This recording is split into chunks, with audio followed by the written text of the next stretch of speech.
Tapi bagaimana itu bisa dilakukan kalau kemudian ada cara-caranya seperti tadi? Saya kira bisa, mungkin tinggal pemerintah merangkul, memasih arahan dan sebagainya.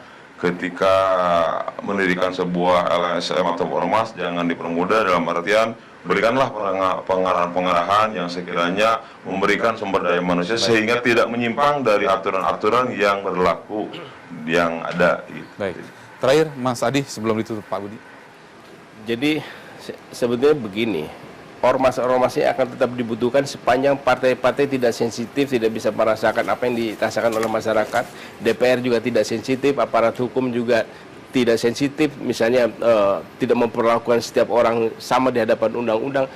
Ormas ini penting, menjadi penting untuk bagian jadi dikontrol. Kan di negara-negara yang sudah stabil seluruhnya, itu biasanya ormas hampir nggak ada, kecuali organisasi profesi ya, hanya itu aja yang ada. Nah, jadi untuk mengimbangi keadaan masyarakat ini, justru orang-orang partai harus menyadari itu juga, teman-teman di DPR juga memahami itu, dan juga kepolisian, karena matinya hukum, kalau hukum mulai bermasalah, ini akan muncul ormas-ormas semacam ini. Nah, ini yang penting.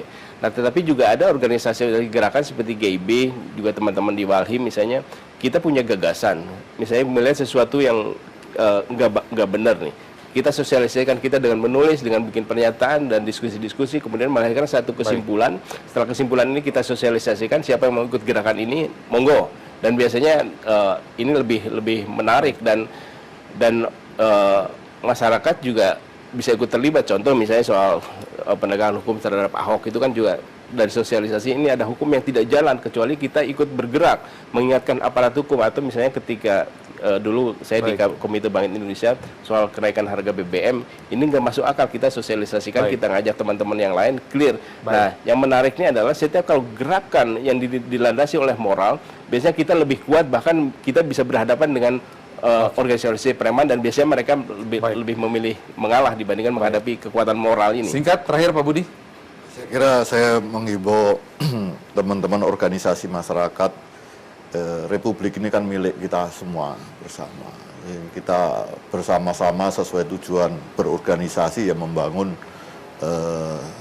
Indonesia kita.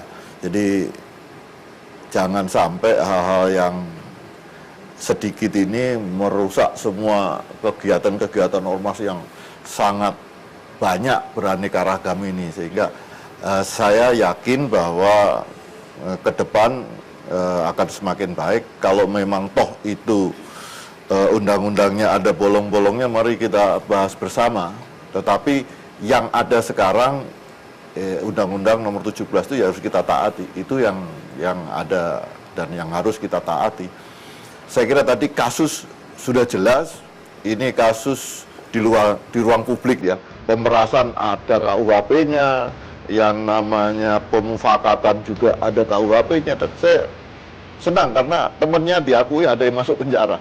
Jadi artinya polisi juga tidak diam, artinya sudah banyak yang dilakukan kegiatan-kegiatan yang menyimpang dari aturan-aturan. Saya kira pesan saya ini juga agar teman-teman ormas yang lainnya tetap melakukan aktivitas yang baik, tetapi yang tadi disampaikan Mas Tony juga, dia akan kembali, ini sangat bagus, kembali ke pangkuan dengan apa ya, pemerintah harus melakukan pendekatan pembinaan. Saya kira ini pemerintah daerah, provinsi maupun pemerintah pusat sudah banyak melakukan aktivitasnya. Mungkin salah satunya ormas Mas Tony agak tercover. Ya. Saya kira. Terima kasih, Bapak-bapak.